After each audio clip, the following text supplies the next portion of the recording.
Good evening, Thistle fans, and welcome to another of our in lockdown interviews. Today, I'm delighted to be joined by Mr. Andy Lyons. Andy, how are you? Fine, thank you. Yourself? Hope you're all keeping well. Hope you're all keeping well through the COVID. Likewise. How's it been for you?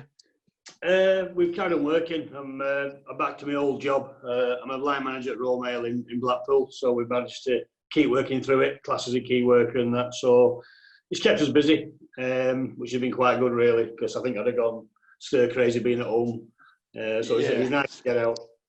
Yeah, I think it's fair to say you guys have and girls have been exceptionally busy and should receive the gratitude of everyone as much as anyone else, because an absolutely vital service. It's been hard for the postman actually out on the streets, but I say they've worked really, really hard. They've done really well. It's been like Christmas every day where parcels are concerned. I think there's been like 65% rise in parcels, so it's been really tough for them. But I think two things have helped us. Nobody's actually caught it in the office. Nobody actually got it. I think a few had symptoms. They're self-isolated, which is the right thing to do. Yeah, it's been quite nice out in the streets, and like we had a lot of nice sunny days and stuff like that. So yeah, it's been tough for them, but they've done really, really, really well.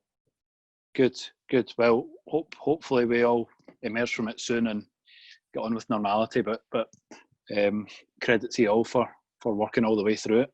We're going to go a trip back in time, obviously, Andy, and talk about your time in Glasgow with Partick Thistle, which we were just saying was 24 years ago. It seems crazy to think.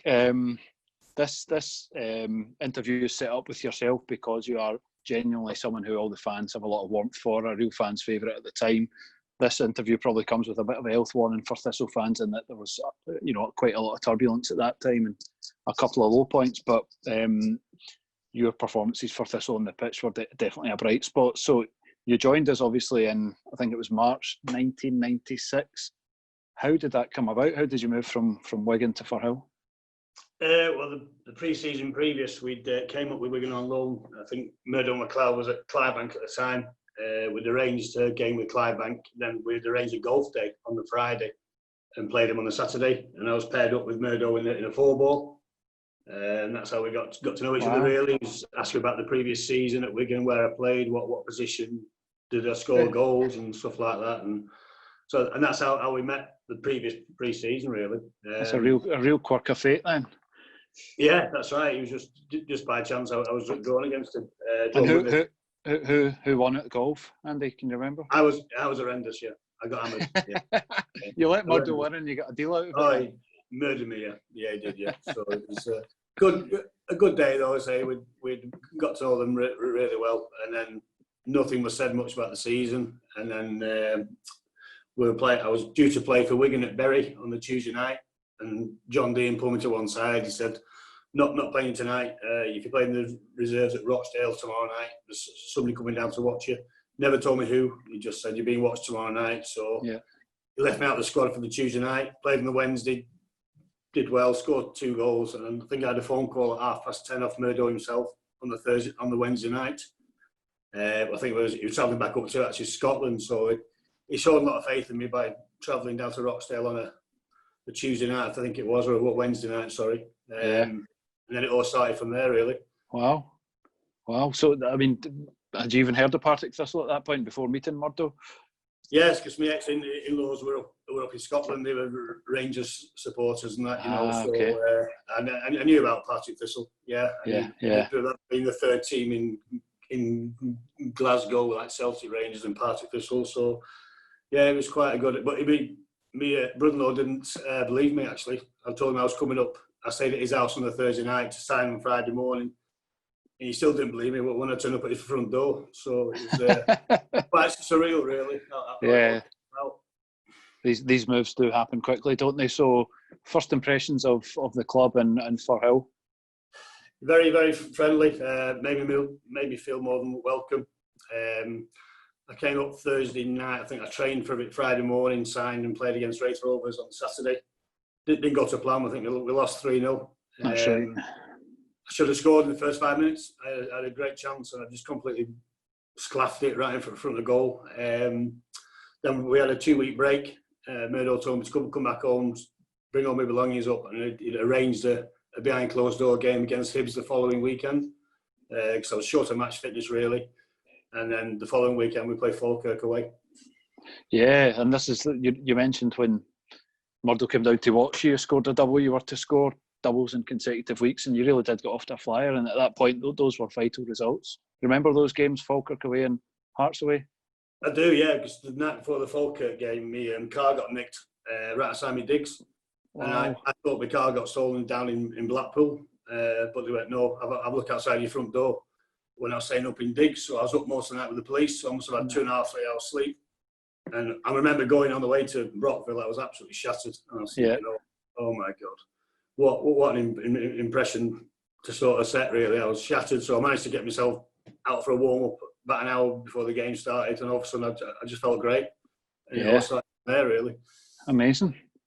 Did you get your car back? It was a write-off, yeah. Was it? Jeez, yeah. So going well on the pitch, not a happy start off the pitch, but we took it into the following week and it was performance of the season and one that still gets talked about. We're going to Tynecastle, winning 5-2, running riot. Yeah, it was just one of them games. I think we had 5 or 6 shots that game, and all 5 ended up going in the back of the net. Really, it was. I think we were like 9-2 or 9-1, I believe, to actually turn with the odds because my ex-father-in-law used to come to watch me all over the place, and he used to bet on us, no matter who we were playing. So I think we earned him a few pound that day. He must have been delighted with that. Were you playing the same way that you'd played down south? Was there any change to your game that Murdo introduced? Or no, because I'd done quite well for Wigan the previous couple of years, leading the scorer there. So he just wanted to get forward as much as I could and just try and get in the box. And fortunately, it all paid off the first few games. Just give me a free rein just to play and work hard. And that was always in your locker. Get in the box, yeah. I think 10 years non-league football. I was 26 when I first broke through, so 10 years from school playing non-league football, it toughen you up a bit. Yeah. You know. So you got off to a cracking start. We were obviously fighting relegation at the time. We did manage to avoid finishing bottom, but we were drawn into that playoff, which personally I don't want to dwell on. I'm sure you've got mixed memories of it, but you know, for a good chunk of the home game and a good chunk of the away game, we were in a good position twice, weren't we? And obviously you scored in the first leg. Yeah, I think when you look back at it now, I still think about it every now and then. I think the missed chances we had in the first game, I think if we'd have taken all the chances, I think the game would have been over and done with in the first game. I think 4-1 probably wouldn't have flattered them, really. I missed a couple. I think Rod McDonald had a couple. But the second game, I thought we were awarded a really soft penalty. But the one that we weren't awarded, about 5 minutes later, was actually a stone wall penalty. So, absolutely, you know, and Ian Cameron was cool with the first penalty. I'm sure he put the second penalty away if it had been given to us. But unfortunately, them days are gone now. You can't look back, I'm afraid. Yeah, you can't, and we won't go into much detail of what happened next. But safe to say, a tough night, and it meant first division football the following seasons. But we went obviously going down with the intention of bouncing straight back up. Can you remember how is it as a player, I suppose, mentally trying to recover from going down? And it's easy to say come straight back up, but it's very, very difficult to do, isn't it? I think that's what happened. I think that night, I had a couple of my friends came up. I'd arranged a golf day with them the following day, and then I think we had the presentation night, I think the night after. Night before, I just couldn't sleep. Your mind's going over the game. Could I have done this better? Could I have done that better? And it was just horrendous, really. Not a nice feeling. But again, then we're everybody's favourites to come back up the following year, which doesn't always happen. Every team wants to beat you, you know. So they try a little bit harder to beat you and that, and then they change the manager and big upheaval at the club. Tough times, but the supporters were brilliant. They always stuck by the team through the highs and the lows. That's something I'll never forget neither. They were really well supported. Yeah, we did 4 good seasons in the top flight. Obviously, wanting to kick back. I think after a slow start, we did well. October, November, 5 wins in the bounce, and you know, real hope there. You again played a lot of football. You played a lot of football in your sort of 2.5 seasons at Firhill. How settled were you in Glasgow? Were you enjoying yourself? Yeah, I was in digs. There was a lady who worked at Celtic who knew Gordon Chisholm, so that's why it was all. They put me in digs up there. So she worked at Celtic. So I was staying in a young Celtic players' house as well. So I got to know a lot of the young boys at Celtic. So it's quite good. So I was around footballers really. I know they're all only youngsters, but we're around footballers. No, I was settled. I had in-laws to go over and see at night and stuff like that. So yeah, no, I was really settled. They really took care of me really. So and I was going to ask you about that season 96, 97 because at one point, middle of the season, there was another midfielder, Ian McCall, who's the current Thistle manager. Do you remember him at all? I didn't know him at the time, but obviously when I knew he came in, he was a left-sided player as well. So I think there was after a bit of competition in there. I knew he played for Rangers, I think. Yep. In the past. So, but yeah, he was great in the changing room. Pass on his experience. You know, chirping away, they having quite a good banter really, which settled a lot of the youngsters down at the time because there was a lot of youngsters playing in Partick's first team at the time. Yeah, wealth of experience, good knowledge. I'm not surprised to see him gone on to be a good manager. Yeah. But however, the season clearly didn't go as planned. We finished mid-table, which is not unusual now for teams going down to have a bit of trouble trying to get back up. Manager change, as you said, we moved from Murdo to John McVeigh. You remember any sort of changes that came with that transition of manager? What was it like working under John? Yeah, I think the two managers, Murdo was football based, and I think John was more hard working based, and they'll let the football come after. But with John McVeigh, you knew where you stood with him. He was one of these managers. If at 2:45 on a Saturday, you just change into game mode. I can't say what he was saying in the changing room for obvious reasons, but he was really passionate. You know, he got players going, and if players didn't do it, you actually got the head and dry treatment. And then, you know, and when John gave you that, you actually knew that you'd been told. But he had a lot of respect off the players. You know, a lot of the players signed for John who he's worked with previously. I was fit. I'm probably the most fittest I've ever been playing like under John. And even when we used to go a goal down in matches, I wasn't that bothered because I knew that we were that fit. We'd end up clawing it back most of the time. Games, as you say, we were down to 9 men and 10 men. You know, just our fitness got us through. But very strong character. But you actually knew where he stood with him. His man management skills was excellent as well. I think he gave me the hairdryer treatment after one home game. But he knew I was driving home at night. I was coming back to Blackpool after the game, and he said to me after the game, "Give me what for?" I said, "Right, me and you go and have a pint now." So when I come back on the beginning of the week, it was all over and done with, you know. So that was kind of guy John was. He was wore his heart on his sleeve. Yeah, so really passionate. Yeah. So you were clearly enjoying it, but off the pitch it was to be a troublesome season with financial problems and Save the Jags, the fans campaign to keep the club afloat. I think it was after a Airdrie defeat at home that there was a big announcement over the loudspeaker just to let the fans know how bad the situation was, and from then on it was fighting on and off the pitch. You know, can you remember when you first became aware of this, and how unsettling is that for a player? Yeah, it's very. Yeah, I know there's a lot of TV campaigns. There was a lot of Save the Jags campaign, which is quite very well highlighted, really. But as players, I think you just try and put things like the back of your minds and let the chairman and the board directors try and sort things out. But again, back to the fans, they were actually brilliant with all the highlight they got, with all the press coverage. You know, I think it was unsettling times, but as professionals, you've just got to get on with it, and we just concentrate and try and get as many points for the football club as we could. Yeah, during that time. Yeah, it turned into a season when we were fighting for our lives on the pitch, and a couple of the games I think we mentioned before we came on here, Andy, was 2-0 down in consecutive weeks. The one at Stirling Albion was remarkable because we were down to 9 men at half time and managed to pull it back late on in the last minute with I think it was a penalty rebound, if I'm not wrong. And then the following week again, the first home game after the financial troubles came to everyone's attention, 2-0 down to St Mirren and another fight back. So I guess that did show at that point, you know, the players were fighting as much as the fans. Can you remember being galvanised that we were all pulling together at that point? Yeah, definitely. I think the players as well, like John had brought in at the time, he obviously knew them. He tried and tested, passed on the experience obviously to myself and the younger lads. So we were playing for our futures. That was quite well highlighted. But I think the lads showed on the pitch, as you say, by some of the scores that we ended up getting, even down 9 men and stuff like that. We all worked as a big group, and John wouldn't demand anything less than that anyway.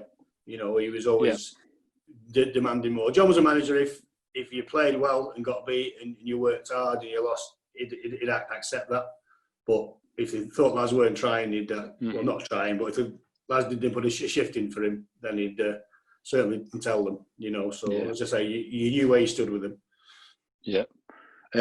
One game I'll pick out: Ayr United at home, December the 20th, 3-0 win. Andy Lyons scores twice. I wonder if that planted a seed in Gordon DL's mind for later reference. I think that's the only time I got a bit of stick off the opposing fans, actually. I think Ayr United fans were actually giving me pelts as they were. Then when I went over to take a corner, so I'd just given the scoreline, and I was told by the steward just to calm down and stuff like that. So that was probably, I scored 2 that day. Possibly, I don't know, say then, obviously the things, I don't know if you come to watch you after that, you just don't know as players until you get the call. Or it's you just got to concentrate on doing your own job, really. Yeah, and a season of ups and downs, and obviously just trying to get a bit of stability off the park. On the park, we were in a fight, and we're going to mention Ayr United again because it went right down to the last day, and what would prove to be your last game as a Thistle player.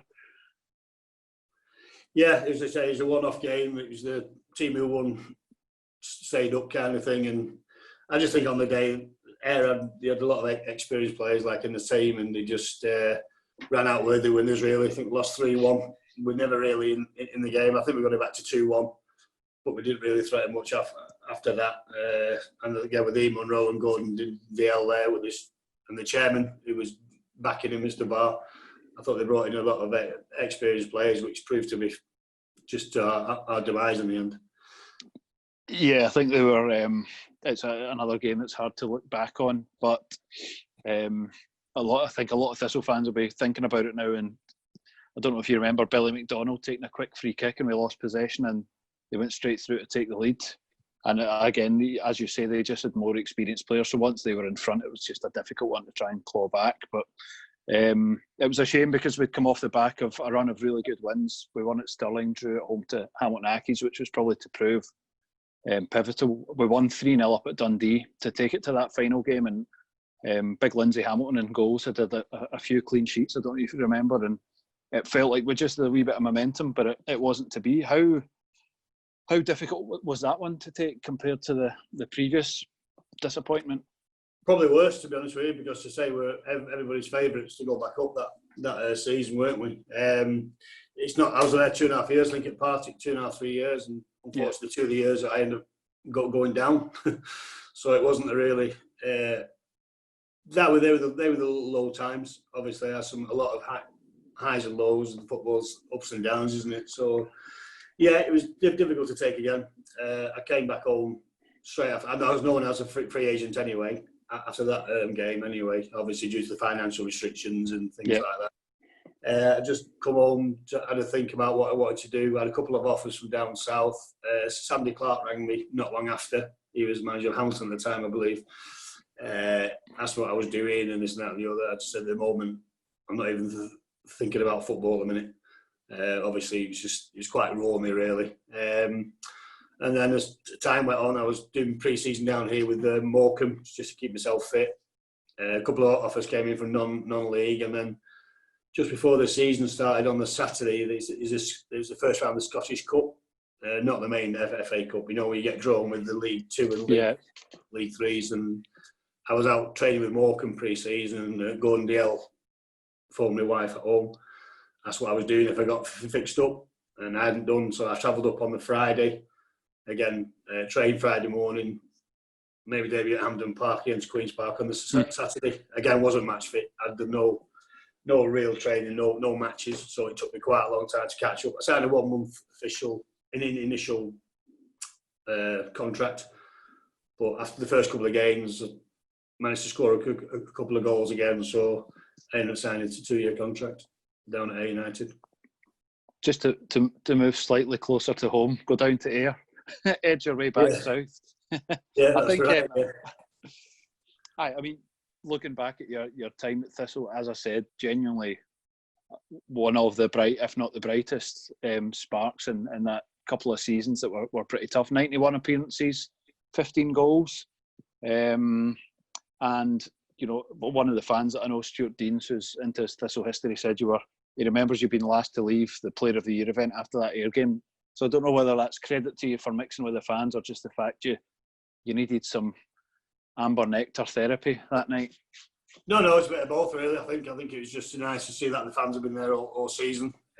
Again, we failed at the final hurdle, and I didn't want to just go straight off without saying your goodbyes and stuff like that. So it was, it was a bittersweet night, really. I enjoyed the mixing with the fans. I think I got the supporters player of the year as well on one of the player of the year do. So that was nice. That was a nice trophy to get as well. But it's just to say thank you, really. Really enjoyed my time up at Partick. It was a friendly club. It was from day one I was made to feel welcome and brilliant. Even when my family came up, they took care of them as well. So that was nice. It's just it's a game of fine margins, isn't it? That Dundee United game. We get that second penalty. You have a completely different experience up here, but such is football. So life after Thistle was Ayr United, and then obviously you returned to England and finished your playing career, and you've now moved into coaching as well. Yeah, I went back home, played non-league with Morecambe, who were in the National League. It was a Conference League then. It's now the National League. I was back working and back in my full-time job. But I think it was too much travelling because I was like part-time, and I think we played 3 games down south, 9 matches. I think we were at Yeovil, Dagenham and Woking. Oof. And I was late for work every time we played away games. I was starting work at 5 o'clock and I was getting to work till 5:45. So I thought, too much travel early. So yeah, it was if you were self-employed or part-time worker, the conference was a really good standard of football. But for me, full-time work and all that travelling, luckily I had a decent boss who's still my boss now, and if we had a away game on a Saturday, we just travel down Friday night to give you a day off on the Saturday and stuff like that. So, but it was just during the week was a bit of a joke, playing down south and stuff. But again, non-league football, very good standard. And then I just finished then at 35. Finished at 35-year-old. Probably finished too early now. When I look back, I thought I could have carried on playing for a few more years at part-time. Yeah. Certainly with the fitness levels you had, that should have been the case. You're now helping at Fleetwood, is that right? Sorry, yeah, I'm currently coaching at Fleetwood Town Academy. The chairman's built £8.2 million. It's unbelievable. It's like a Premier League set up down there. It's all involving the community. It's all the youth team pitches there. The first team are there. The academy's there. But it is people who come down to look at the facilities. It's got a bar there, restaurant, a gym, and it's really good. A lot of the past players have joined on board. The Cat 3 at the minute, they are pushing for a Cat 2 academy. Mm-hmm. The chairman's fully behind it all. He's backing everything. 2 lads from the youth team this year brought through into the first team. Excellent. So, and chairman loves that. He's a local guy. Really good coach. The under-18s got to the 5th round of the FA Youth Cup as well, which is the highest that they've ever got. So again, things are happening. More and more players are beginning to churn out now, which is good. Yeah. So it sounds like it might be a nice away trip for Thistle if we can arrange a friendly, Andy. Yeah, well, that's right. Yeah, you can bring the kids down or something like that. It'd be nice to play. It'd be good to see. Sounds incredible. It's good, but it is. If you go onto the website, it's Poolfoot Farm. It's all on there. It's all on the website. So it's, but it's good for the coach as well. Training in good facilities. Yeah. It's brilliant. Yep. And you're obviously with Joey. You ever talk about the Glasgow football experience? I don't see much of it, I think, because we're only part-time. Yeah. I'm passing the odd time, like in the corridors at high and things like that, but I've never managed to sit down with him yet and talk about those his time up at Rangers and that, you know. Yeah, maybe doesn't want to. But also prior to that, Stephen Prestley was manager of Fleetwood. He was manager a couple of years ago, so I did manage to have a chat with him there a couple of years ago, because I think he played in that game. I'm sure he did. I'm sure he played in the playoff game. I'll need to check. Yeah, I'm sure he did. I'm sure he'll be playing, you know. So it's it's. Did you say I'm trying to just give something back, really. Obviously, when I started off as junior football, I had coaches then who were past players and stuff. So I'm just trying to give something back to them. Brilliant, great stuff. And I think there's a couple of Scots at Fleetwood now, isn't there? Harry Souter and Barry Mackay. Yes, in the first team. Yeah, they played in the playoffs there. Unfortunately, they lost there a couple of weeks ago. But so I think the damage was done like in the first game. I think the goalkeeper had a bit of a shocker actually. But in a one-off game like that, it's hard to get back. You know, when you're 4-1 down from the first game. Yeah, very difficult at the moment for the circumstances people are playing in, isn't it? Without the support there, so if the game's run away from you, it can be hard. Yeah, it's quite strange watching football, isn't it? With no crowd there and that, but hopefully the season will get going again sooner or later. Absolutely. So, have you ever been back to Firhill since you finished playing? I came back for a charity game, I think it was a few years ago. I've not been back to watch a game. I always said that I would do. Unfortunately, we work six days a week at the minute, so it's quite hard. We get a Saturday off every 6 weeks, so we'll hopefully get up this season. I've been back to playing charity matches and stuff like that, you know. So it'd be nice to come back up. Absolutely. It'd be nice to pop in again, and just hopefully this season they can get back up at the first attempt. 100%. With Ian and like Alan, and just a word about Alan Archibald really, because I thought he'd done really, really well being the first team manager. Big ask for him. He managed to keep Partick Cup for a couple of years, which I thought was a fantastic effort. You know, when I was there, he was just coming through the ranks as a kid, really, and as an apprentice. So it's great to see him kick on and end up being the actual boss of the team, which I thought was brilliant. Absolutely. I actually remember that 5-2 game at Tynecastle. We were in the section along the touchline, and Archie was sat behind me that day in his tracksuit. He must have been about 16 years old, and you know, look what he's done since then. He always turned up training. Always feet, you know, he looked shattered all the time. As though he just got out of bed. And but if somebody said to you then he'd be the manager of Partick a few years later, you'd be going, nah. But no, fair play to him. He really got his career on track. Good player. You know, he's obviously impressed a lot of people. You know, I was obviously impressed with him personally as well myself. Brilliant. Really, really well. I'll pass that on to Archie. I wonder if he might make it into your Thistle 11 if you've managed to do one. Yeah, I'll apologise now for them players I've missed out. As I say, it was it's never easy. You know, obviously the goalkeeper was Mr. Walker. He was in goals when I first came up there. Great lad, helped me a lot. Obviously when I first came up. Then I've gone for Callum Milne, Stevie Welsh, Jim Slaven. Ian Cameron, Tom Turner, David Moss, Gerard Sterling, Alan Archibald, Gareth Evans, and Wayne Foster. And again, apologies to those who have missed out. There's certainly a few players that I probably missed out. Yeah, there's a decent spread of Englishmen in there, Andy. Wayne Foster was, yes.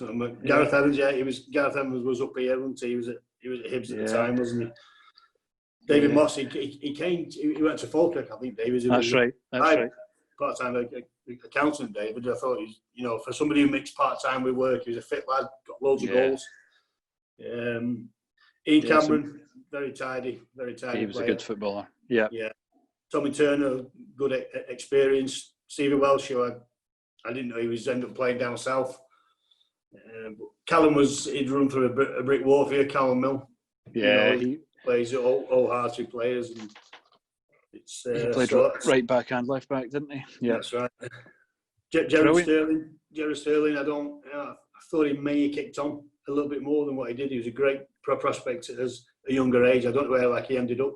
Yeah, he was one of those when he was just coming through, and there was talk of moves down to England, and obviously with his left foot, penalty kicks and his free kicks as well, he was deadly. But one reason or another, it just didn't quite happen. No. And whereas Archie, similar position, Archie just stuck at it and worked at it, and obviously had a 15+ year career at a pretty good level, didn't he? Yeah, he did. Yeah. Great, good team, great team. It's been absolutely magic speaking to you, Andy. I'm sure Thistle fans will enjoy that. Look back with fondness on your time at the club, and reminded of some of the. It always seemed to be games that you scored not just once in, but twice in, the deadly double. Really enjoyed those victories, and hopefully either you're next up in Glasgow or got some free time, we can get you to a game. So I'm sure you get a big cheer at half time to come up to Firhill again. I'll do that. Yes, Brian. No problem. I'll, obviously, when the season kicks in again, I'll make sure I do get up with my two girls. They're 19 now, like at 18, so they're full the nest really now. So yeah, I'll make I've got your number, so I'll get in touch with you. Absolutely. We'll get Murdoch to come down and pick you up. He owes you one. Yeah, brilliant. Yeah. Well, he does. It was nice to. He's obviously part of give him the chance to play in the Scottish Premier League, and obviously Murdo as well. And I think Jim Oliver was the chairman at the time. So between all three of them, really, I think they paid a bit of cash out for me, but they didn't give me the chance to play at a high level, which I really enjoyed. Fantastic. Right, I think we've been showing a goal of the day all through lockdown, so I'll throw down the challenge to the rest of the media team to find one of the Andy Lyons strikes, perhaps at Tynecastle, and you can see that on Twitter over the next week or so. Okay, brilliant. Cheers, Brian. Wonderful. Thanks for your time, Andy, and take care. All the best. All the best now. Thank you very much. Cheers. Bye-bye. Bye now.